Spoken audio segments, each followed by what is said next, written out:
Hi, I'm Alicia. And I'm Robin, and you're listening to Bowel Moments, the podcast sharing real talk about the realities of IBD. Served on the rocks.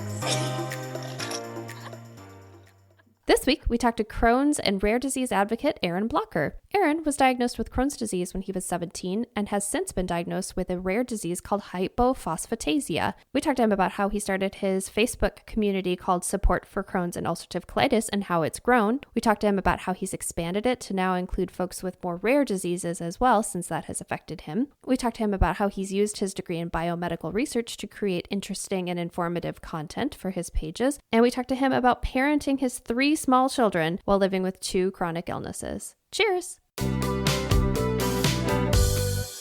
Hi, everybody. Welcome to Bowel Moments. This is Robin. Hey, guys. This is Alicia, and we are absolutely delighted to be joined by Aaron Blocker. Aaron, welcome to the show. Hey, thanks for having me. Glad to be here. Aaron, first question for you. What are you drinking? I'm actually drinking a beer. Just a beer? Does it have a name? Yeah. Is it a kind? It's Michelob Ultra. Nice. All right. It's wine. Okay. Very refreshing. I like it. Right. Summertime.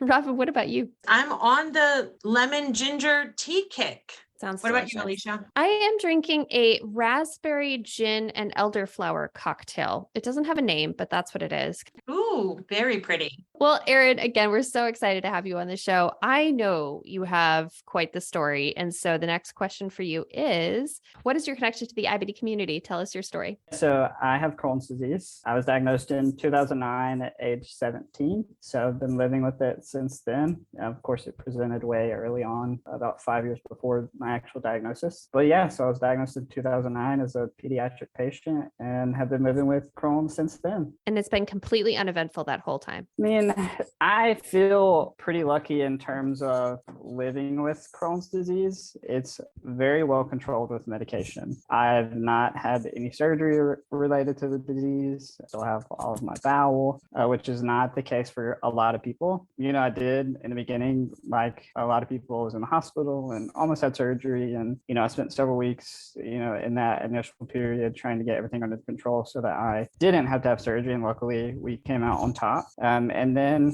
once I got onto biologic medications, ever since then, I've had a fairly uneventful go at it, thankfully. You know, I'm very grateful that my disease is controlled by medication, again, because I know that so many others are not in the same boat that I am. I've been in remission since 2015, and I've been on the same drug since 2015 as well.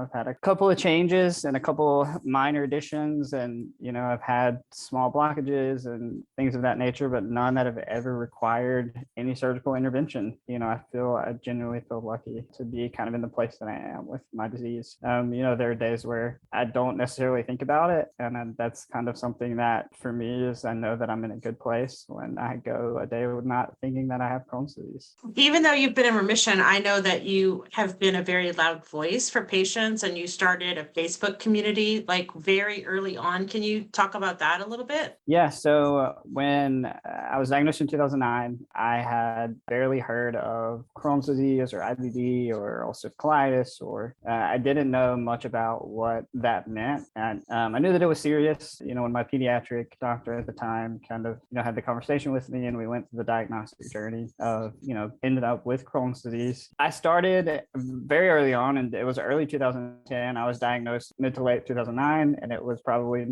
early to mid 2010 when I decided to start a Facebook page. And it was very early when Facebook was not super new, but new enough where pages and stuff like that, where you get on and you like a page, a follow page, was really just beginning. And I did it out of a pure want to talk to other people living with Crohn's disease. And I was one of the people, like I was a kid, you know, 17, I needed somebody who knew at least somewhat of what I was going to. So I started it out of that. And, you know, ever since then, it's kind of, I think I got lucky getting in early with it. You know, ever since then, it's grown into something way more than I ever thought that it would have gotten to.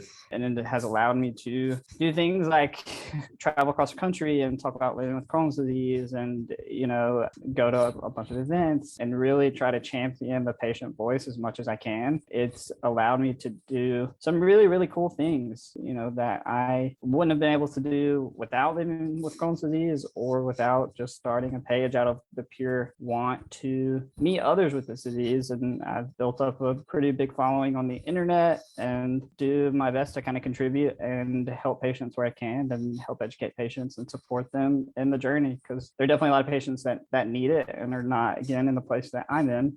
So it's nice to be able to contribute back to a community that's a very large community, but one that definitely needs support. So yeah. Did you say the name and I missed this name of your page and I missed it? No, it's very basic. It's just support for Crohn's disease and ulcerative colitis. I mean, it's pretty easy to remember. That's great.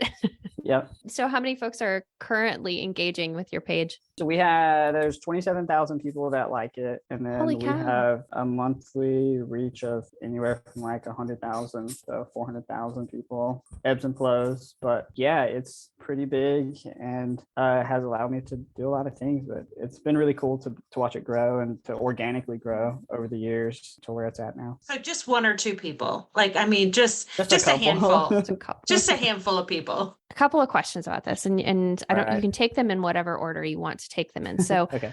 like, what themes have you seen come up the most on this page, other than diet, because that one I know is a given, and then Yeah. have you seen those evolve in the years, like since when you started until now? So yeah, I think that early on, when everybody was just like getting the feel for Facebook pages and community, it definitely was more of a support. People were coming in and, wanting to talk to each other and, post and try to interact with each other just for general support. And I think over the years, it's definitely evolved. And I think part of it has evolved as the treatment landscape for IBD has evolved since then. I mean, when I was diagnosed in 2009, we had just a handful of treatments. There were like 3 biologics available and they're very similar. And you had these pills. And since then we have a whole slew of medications. Now we've got, 10 biologics out there. We got new oral pills and stuff like that. So the conversation has definitely shifted a lot to, has anybody tried this new drug? What has your experience been like on this medication? What can I expect? Does it hurt? I mean, there's a lot of treatment talk. And I think that, again, that has evolved with the pace at which the IBD treatment landscape has fallen. But there's still also a lot of support that people need and are wanting from that page. So yeah, it's a lot of treatment, a lot of support still. But it definitely evolves and there are different people. There are people who have stuck around since the beginning, which is really cool, who stick around and, say that they've been there the whole time. I mean, I think that makes sense that more people are asking about medications because, like you said, the treatment landscape has definitely changed a lot. And so it's not surprising to me. And I'm guessing, of course, that diet is always high on the list of things that people want to talk about. Always. Have things like complementary medicine come up or anything like that? And then, so are these people just in the United States or have you gotten people from across the world? So, I mean, diet has always been something that's come up and it still will for sure. And yeah, there's been stuff about complementary medicine. I mean, throughout the years, I've had opportunities to kind of host little like lives and stuff like that on things like complementary medicine and what you can do. I mean, and mental health's been a big thing over the last few years. It's been a big push and we've done some work with that. I've had some experts on who've, talked about that and people who treat patients with IBD, they're, the mental health aspect of that. And then, there's always stuff like people saying that they can cure your disease with, this specific complementary medication. That's always there. But yeah, there's been a lot of different things that have come up. And I think that we've learned so much in terms of lifestyle things that you can do to kind of help manage your disease that genuinely work. Things that, the huge push for mental health, which I think was a very big deal over the last few years, which I think I would consider as kind of a complementary medicine to what you're currently doing and being treated. So all over the world, it's not just the United States. There's a good chunk of people in the United States, but weirdly enough, there's a really big portion of people from like the UK and Brazil. It's probably 2 and 3 that interact with the page and stuff like that. And I do look at other demographics. There's a lot more female voices that like interact with the page than male, which I always thought was interesting. And I think that part of that lends to the fact that a lot of men don't speak up about their disease, whereas they're just not as open about it. But yeah, it's all over, which is super cool. Primarily the United States, but there's some UK and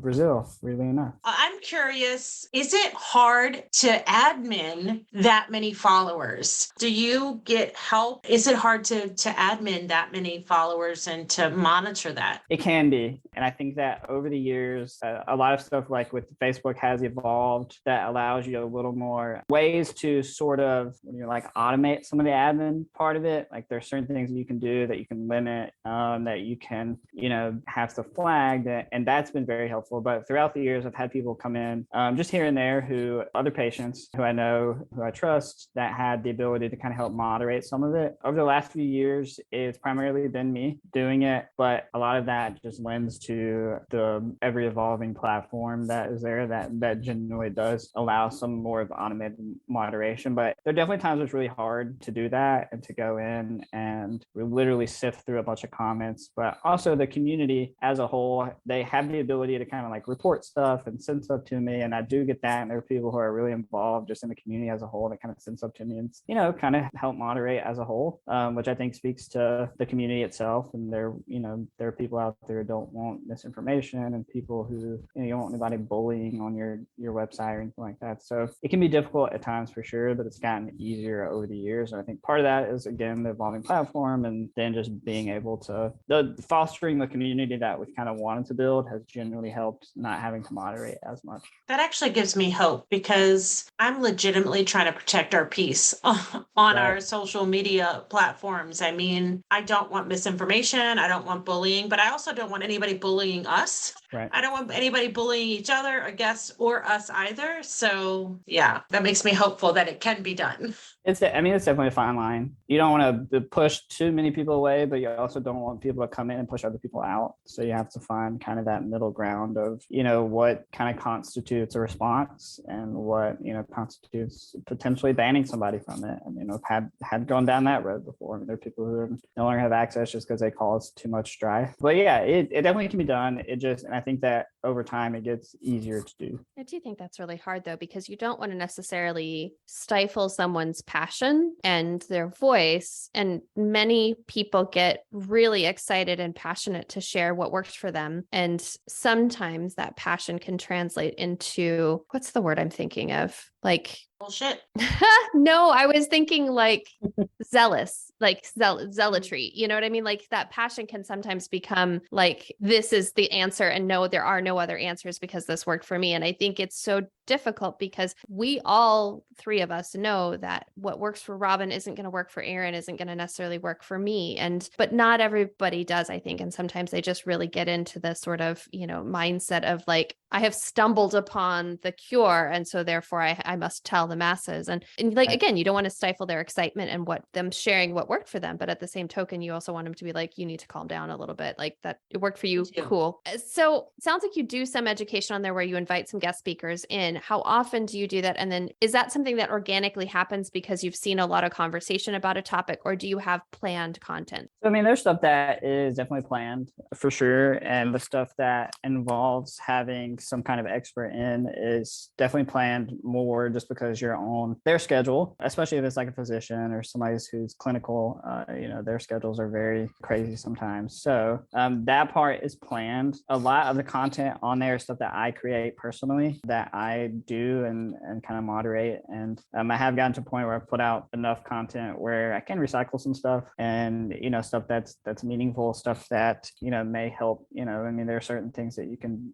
certain education points like, what is inflammatory bowel disease and things that you can expect with that. That's definitely stuff that I plan out and do. A lot of it has shifted, just content in general has shifted to video these days, so like Reels and TikTok and all that stuff, and having to evolve with the times is also kind of difficult to transition. But I think what I hope people see and get out of it is either support or education, because it's primarily what a lot of people are looking for. And not education in the terms of people, don't know anything, but trying to learn about their disease and their condition and kind of what treatments options are and what people go through, and, how to hopefully advocate for themselves and their treatment, especially early on. So just something I try to champion as much as I can is advocating for yourself. And that's what a lot of content kind of evolves around. But I do my best to do a mix of things and to bring people in when it's appropriate. But again, to try to not just push out content that shows, like me or anything like that, but something that is meaningful to the community. And again, it's nice nice to be able to recycle some stuff now that I've been doing this so long. Erin, you also are very open that you have an additional chronic illness that you're coping with. So would you mind telling us a little bit about that? Yeah, so in 2017, I was diagnosed with an ultra rare genetic disease called hypophosphatasia. It's a genetic metabolic bone disease. I grew up having issues with kind of my bones and my skeleton and muscles, and we didn't know what that was attributed to. And then, once I kind of got to 16, 17, I was diagnosed with Crohn's disease. There were certain things that kind of got pushed to the back burner of maybe we can relate, weak bones and stuff like that to being malnourished, which I was. And when I was 20 years old, I had both of my hips totally replaced. And then when I was 24 doing a master's degree, I dislocated my hip replacement and had my hips re-replaced again at that time. And, I've had 22 surgeries related to that disease. And yeah, so after I had my hips done again in 2016, I took it upon myself to figure out what was going on, because right after I had my hips replaced again, I was diagnosed with severe osteoporosis and a couple of other things. And none of that added up to, none of that made sense to me. And I knew that something was going on, that it wasn't just related to having Crohn's disease and all of that. So yeah, long story short, I came up with the diagnosis. I was right. And yeah, I've been living with that ever since. I've, dealing with that since. So it's definitely takes up more of my time than Crohn's disease does. It's definitely the top health issue that I deal with. But yeah, so that's a little bit of that story. Been very open about it. The rare disease community is very different, but very similar in a lot of ways. I mean, people want support. People want to learn about their disease and know what the treatment's like. And the different one of the huge differences of that disease, hypophosphatasia versus Crohn's, is that, like we talked a little bit about earlier, there's a ton of treatments for IBD these days, and you got a slew of pills and biologics. And for my disease, there's one treatment that was approved in 2015, and it's an orphan drug, and not everybody can get on it. It's only approved for a certain subset of the disease. I am on it. I've been on it since 2018, but it's 6 self-injections every single week, and I've been doing that since 2018. So 2018. Well, first of all, high five on figuring this out on your own. And I guess it really is, this is what is remarkable about, frankly, I think the chronic disease community, but obviously we interact much more with the IBD community, but our IBD folks are incredibly smart, well-researched people when it comes to their disease. So I guess I'm also not terribly surprised that you were like, I'm going to figure this out and I'm going to go on PubMed and find all the crap I need for this. I am curious because many of our folks have to use steroids as part of their treatment regimen to get inflammation under control. Did that contribute in any way? I'm imagining it's not helpful for the hypophosphatasia. Right. So it's not. It's one of the hard things about treating both diseases is that, steroids are really good in some situations for Crohn's disease, but really not good for the hypophosphatasia. And, obviously like NSAIDs and stuff like that are good for sort of the pain management aspect of hypophosphatasia, but not good for Crohn's disease. So it's definitely a balance. And they do think the steroids contributed. I was on a brief stint of steroids right after I was diagnosed for maybe 2 months, and it wasn't a huge dose. It was a lower dose, but it, kind of had to taper off and while we were getting everything treated. And so I developed avascular necrosis in my hips and I have it in my knees. And, steroids can cause that, but they said that they've never seen it cause it that severely, that quickly in somebody. So they think that was just like, the steroids kick that kind of into overdrive with the hypophosphatasia, cause some stuff. But yeah, so it's not great. I have had to have steroids, a little bit since my diagnosis while my treatments and stuff were kind of changing and everything like that. And there has been some additional damage from steroids, but it's just trying to figure out, what is the most important thing to treat and get under control at the time, and how do you kind of manage that? So it's very challenging from that standpoint. And I think that if my disease, Crohn's disease, ever takes a really bad turn, it'll be even more challenging to manage both. Is your gastroenterologist a little bit familiar with hypophosphatasia, and does he or she work with your rare disease doctor? So the familiarity part is no. I recently had to switch GI doctors just because mine retired at the end of last year. So I'm having to kind of do a little bit of education on kind of the disease, and the therapy that I'm on for hypophosphatasia does affect some lab work. So there are things that we have to obviously talk about. And when I go to like I have to go to state for treatment for hypophosphatasia. So mine, the next thing is that, my doctor at Vanderbilt is going to send a letter to my new GI and try to collaborate as much as they can. There's not a huge overlap in some of the things that, the rare disease doctor does, that GI does. It's just being aware that, steroids are not good for the disease and stuff like that. But I have to tell them all the time that, my lab work for this one test is going to be really off. And they call me every single time freaking out. So. Again, I feel like something that happens in our Crohn's disease community is the whole, like, I know my body better than anybody. And so I can tell you that whether this is actually concerning or not. So that's not terribly surprising. The other thing that I would imagine contributes to a fair amount of like stress and management in your life is that you also have twins, like Right. baby twins. Yeah, they're 3 months old, twin girls. Yes, we were scheduled to talk to you, I think like 3 months ago. And you very quickly were like, what was I thinking? And I think we both were like, what were you thinking?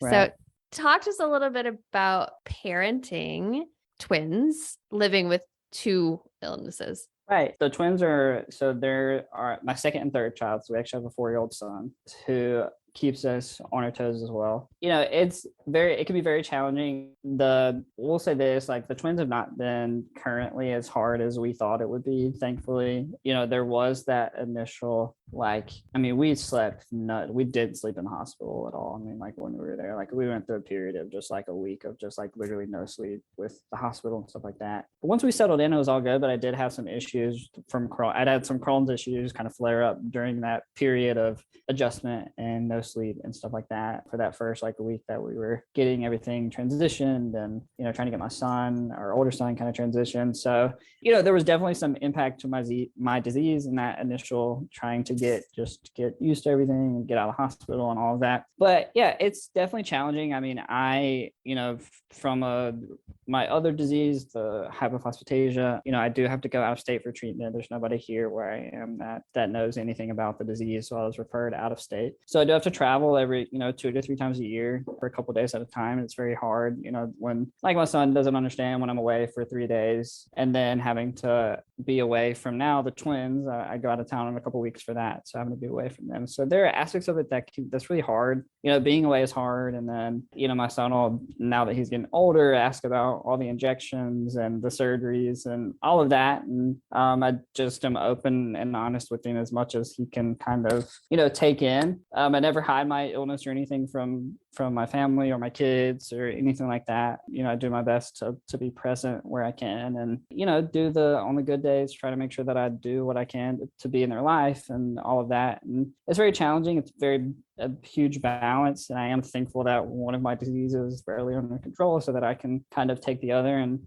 there are things that I was supposed to have surgery right around the time that we were having the twins and things like that. So I had to, there are times where you have to push things out and just kind of rework your life around it. But yeah, it's very challenging, but it's, thankfully that my wife is very supportive and, has the ability to keep our household intact, even with twins and a 4-year-old. And so, yeah, it's crazy. And, now that we have twins and stuff, we're never on time anywhere right now. And, my house is a madhouse most nights, but it's a lot of fun. And I try to do my best to balance everything and just take it in. And thankfully I have a supportive wife who's has the ability to keep everybody under control when I need a little time to kind of relax and get away, and lay down and stuff like that. So yeah, it's very challenging, but it's still a lot of fun. But it's definitely hard sometimes trying to find the balance between being sick and doing all this other stuff, but also having not only children, I have a career and all of that. So yeah, it can be a lot for sure, but I wouldn't trade it for the world. It's a lot of fun. Oh, I'm genuinely mystified on how you managed to live your life without like never sleeping, because yeah, you have a full-time real job. You do all of this stuff virtually, like for the, IBD groups, and you're on social media. You have a lot of really great content on your Instagram and all these sort of things. And you have like a whole life outside of all of that too. I'm like, I can barely do a job and then do this as well. So bless. again, it's, I have a really great wife. She's very good at keeping everything. And again, the twins, like seriously, knock on wood, have been they sleep through the night already and they're on their own schedule. And, like outside of they were premature, but they didn't have to stay in the hospital or anything like that. So outside of the initial like few weeks of having to feed, having to be up every 3 hours and feed them and stuff like that, like once we got past that, it's been really chill, thankfully. And I think that part of it is that our 4-year-old was such a hard baby that the fact that both of these twins are just a little easier than he was, I think prepared us for this. But they're sleeping through the night and don't even want to get up to eat in the middle of the night right now. So we're soaking that in. You're winning as parents. You're winning. At the moment. At the moment, you're winning as parents. It can change. Any second it can change. So I have 2 directions that I would like to take us in. So I'm going to let you pick. So I have seen you actually present like at a patient education event talking about research, because I know that that's what your degree is in. And also like you, outside of what you do with your own social media page, you're also a part of like IBD Social Circle, right? So I would like for you to talk about both of those, but you get to pick which direction you go in first. Yeah, so I got a master's degree in research, and I spoke at the conference that you were at way back when.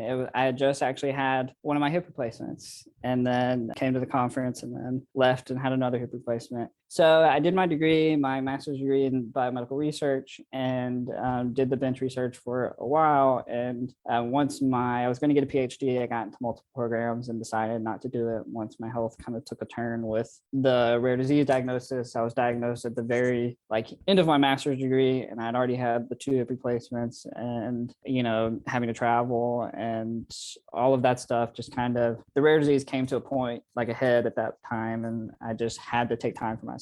And we, I was still married, but we didn't have any kids or anything at the time. So I decided to not go get a PhD, and that was a tough decision to make, but my health just couldn't keep up with it. And that's just life and part of it. So I pivoted my career into more of data analytics and that aspect of it. And I'm still involved in some IBD research, and there's some stuff that goes on with the local hospital here that I've been a part of, and I still have an involvement in that. Just didn't pursue the whole PhD part. And so I still use that, a lot of the educational content that I post, and I try to keep up with the research and post stuff like that, and try to break down a lot of the new research and the new treatments and all of that, which is a lot of fun for me because it still allows me to kind of be part of, the research aspect of it. And then I have, outside of all of that, like you said, I am a part of other groups or whatever you want. The IBD social circle is one, and that is where IBD patients, advocates who are involved in the community in some way or the other, come together to try to really put out content and strategize and just try to put out stuff for the community as a whole, and try to bring together voices from different aspects of the spectrum of inflammatory bowel disease, from ulcerative colitis to Crohn's disease, people who have ostomies, to J pouches, to who have all of these different experiences, to lend our voices to try to do things that really can impact the community at large. And that's been a really cool experience. And it's something, I've made some really close friends through that, and some really great patients who genuinely care about the work and want to do things to help patients. And that is the end goal, is to try to help change the landscape for patients. And that's part of the work, that the advocacy that I do in my own page and world, is for that. And some of that came from the research and educational part of what I did in my degree, and lended into that and allowed me to kind of put myself in a position to be part of that. And I get to go I'm involved in research conferences, like Digestive Disease Week, and I'm going to Vegas in January for the Crohn's and Colitis conference that they have there. And so even though, for me, not going to get my PhD still being able to be involved in that, having the master's and stuff, is really lended to being able to try to break all that research down into science, and it's allowed me to extend my patient advocacy work into things like the Social Circle and all these other groups. So it's a lot of fun, and it's a lot of work, but it's something that I very much enjoy. And glad that I was able to kind of pivot from where I thought my life was headed, but to be able to kind of use still what I learned to help the community and grow the community that I I'm a part of. Are you presenting ever, like officially presenting at Yeah. any of these conferences, or? I've done a couple. It feels a little chicken or egg. Which came first? Did your interest in research come because of being diagnosed with Crohn's disease at a younger age, or were you already interested in that? So I started college as a biology major. In the beginning, I didn't know if I was going to go to medical school or maybe do research. And then I was subsequently 2 months into starting college, I was diagnosed with Crohn's disease. So both of those things kind of came together. The research part, when I decided I didn't want to go to medical school, that I wanted to do research, came a few years after. So I think that Crohn's disease definitely pushed me more towards wanting to do research and wanting to go into research, just because I was curious about a lot of the specific details about the disease and the immune system and all of that. So I think that it's a little bit of both. I mean, I was diagnosed so early on that it definitely lended into going more into research. That makes sense. And I'm also curious because we do see people like you who tend to be sort of what I would refer to as more of our like IBD influencers. You have lots of people that follow you. You do this really great content. Is that what has led you into doing some of these things like IBD social circling, getting involved with kind of different advisory committees and things like that? Or was that something that, again, you kind of came into because of already having a research background? What came, again, another chicken or egg, which came first? Part of the stuff, some of the stuff that I've been able to do has been because I've built such a following. Part of it, I mean, that's just how that has worked is, you have a big following, you have a lot of people reach out to you, want to do things and be involved and get in front of your audience. But the research part that I was in allowed me to be in more of these advisory committees and sort of consultant roles for pharmaceutical companies and things like that. I've been lucky to be part of like drug launches and things where, these companies are trying to develop educational materials and trying to make sure that what they're putting out from a science standpoint makes sense to patients because that's their target community. And so it's definitely been a bit of both. I think a lot of the initial stuff was more from the following. And then as I kind of got my master's degree in biomedical research and was doing more of that, allowed me to kind of go a little deeper into the more sciencey pharmaceutical world of things. So yeah, it's worked well to have kind of both because it's allowed me not just do things that like be invited to talk and stuff like that, but it's allowed me to really get deeper into some of the educational and science aspects of the disease. I'm curious, you mentioned being involved in some of the aspects of drug launches and patient information. What was the most tone deaf thing that was presented to you that you were like, you just literally face palmed and were like, what are you thinking, company? Oh, right. I mean, so like I'm trying to think. There was this one and I don't know who. So I was on something it was like a blind review of some like educational materials. Like they wanted like they didn't want us to know who was doing it, but they wanted me to like give them an honest answer of like these, I don't remember if it was like a commercial, some kind of marketing materials, but there was something that came up that was just like it was terrible. It was like something related to like toilet paper in the bathroom. And like, it was very tone deaf and very like attributing living with the IBD is like, as we all know, like just like being in the bathroom and like toilet paper is like our whole world kind of thing. It was terrible. It was awful. And they asked me and I told them, I was like, this is terrible. I was like, do not put this out. I was like, because you will make a lot of people mad. And yeah, I can't remember the exact picture, but it was so awful that I was just like, y'all don't do this. Like just, you will lose like a lot of clientele from this part. But yeah, it's terrible. Yeah, but things like that. I mean, a lot of the tone deaf stuff has really been things where they just very much relate this disease to one thing, and that's going to the bathroom and having diarrhea. I mean, that's the truth, and like everybody knows that that's not just the case. I mean, there's so much more to it. But yeah, there have been things like that, and you just kind of have to. It takes a while to get, because I'll ask them, I'm like, do you want my like 100% honest opinion? I was like, because it's going to be bad, and they're like, yeah, and I was like, okay, here you go. And then they were like, all right. I mean, it's kind of like all the period commercials that are like, everybody's like riding bikes and wearing white shorts. It's like, listen, guys, like that's not what life is about all the time. And also I have to chuckle because the every computer, every device in my home is smart. And so it's listening to me. Everything is listening to me constantly. And so all of the commercials we get are all for drugs. They're all for medications.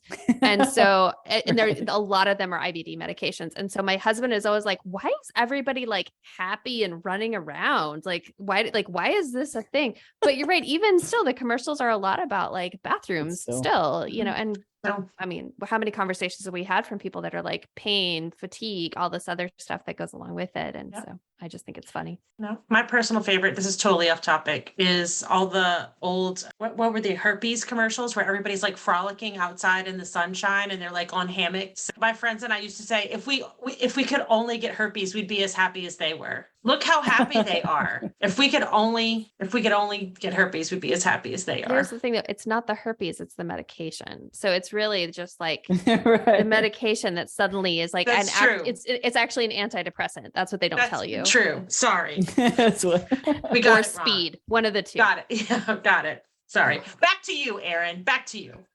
What advice would you have for people who would want to get involved in that kind of thing? Because I do think there are people that I mean, like I love to give my opinion on things. I love it. I don't have IBD, so therefore they wouldn't choose me. But I know there's plenty of our folks that have a lot of opinions about stuff and would love to be able to be like helpful. What advice would you give to people who would like to get involved in these types of advisory boards or like in these types of engagement opportunities? It's tough when you're not like as seen is one thing. And I hate to say like that aspect of it, but part of it is that if people don't know that you kind of like exist and are out there and even you don't even have to make your own Facebook page or anything like that. You can just be involved in, I tell people to get involved in some of the things like there are foundational like events and Twitter chats that these groups have, like the Monday Night IBD, which is on Twitter, which is great. And so if you want to get involved in having these kind of engagement opportunities, is get involved with the community. That is the biggest kind of thing that you can do to kind of get out there. And one cool thing I think about the IBD social media world is that, especially on like a Twitter or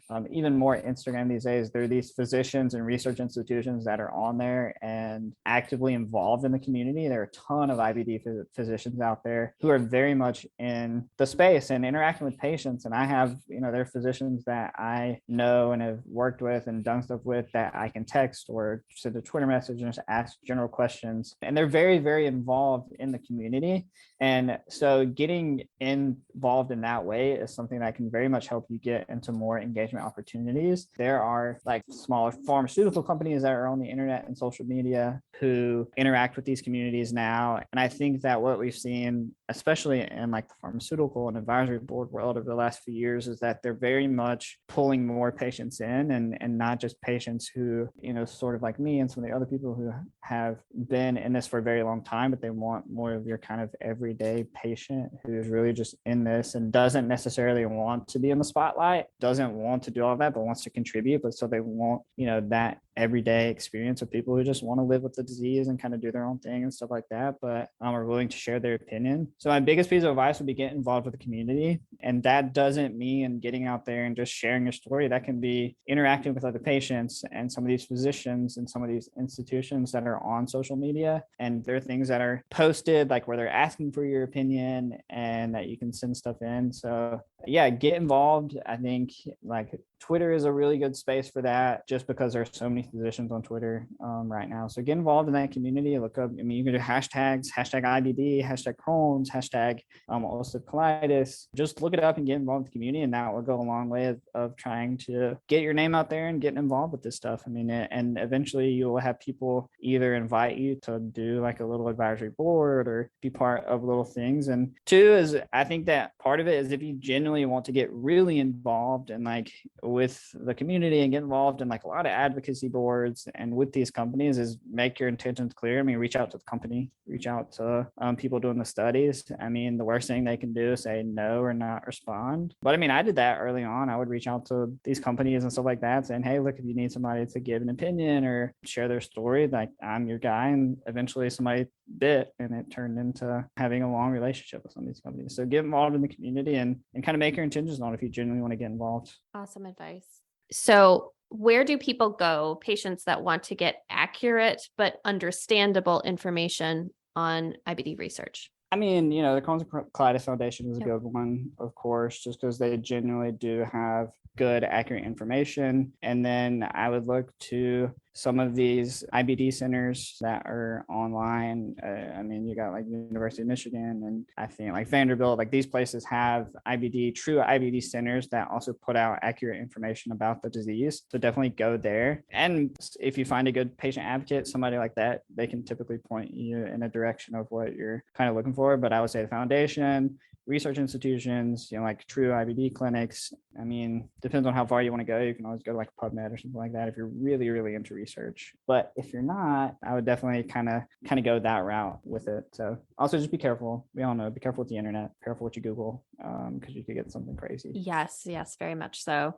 Yes, very much so. But it's helpful to know like people like you that are taking some of this and distilling it down. I mean, another one that obviously we've interviewed on the show that we think does a great job is Natalie Hayden, who really does some great deep dives on some information and has lots of speakers come in that are very knowledgeable about these things. So that's another one that I know we get a lot of information from. I love her. She's one of my favorites. She was a journalist. You could tell, like, she just does really fantastic, background research on her stuff. I met her several times in person. She's awesome. She was super lovely. We caught her on a day when she was real fired up about something though. So that was extra fun. It was extra fun to talk to her because she was like on it. She was ready. She gets fired up, which is awesome. I love that. Erin, has been such a pleasure to talk to you. But unfortunately, we are closing out our time with you. So last question for you is, if you had one piece of advice for the IBD community, what would it be? I would say that living with this disease can be very challenging. I mean, I know that, like I said, it hasn't been overly challenging for me for the last few years. It was very challenging early on. So I think that what I've learned over time is to try to celebrate those small little victories that you have in your treatment journey and be as active as you can in your treatment journey, whether that is, having a deep dive conversation with your physician and just educating yourself on your disease or things that can go a long way to help you through this and get through it. And I think find your community because they will get you through a lot of those hard days that you have. Great advice. Thank you so much for joining us. We had been trying to get you on here for a while. We're so glad that we could finally sit down with you. So thank you so much for sharing so openly with us, Erin. Thank you, everybody, for listening. Cheers, everybody. Cheers. Thank you for having me. Hey, this is Erin. If you enjoyed this episode, please rate, review, subscribe, and share it with your friends.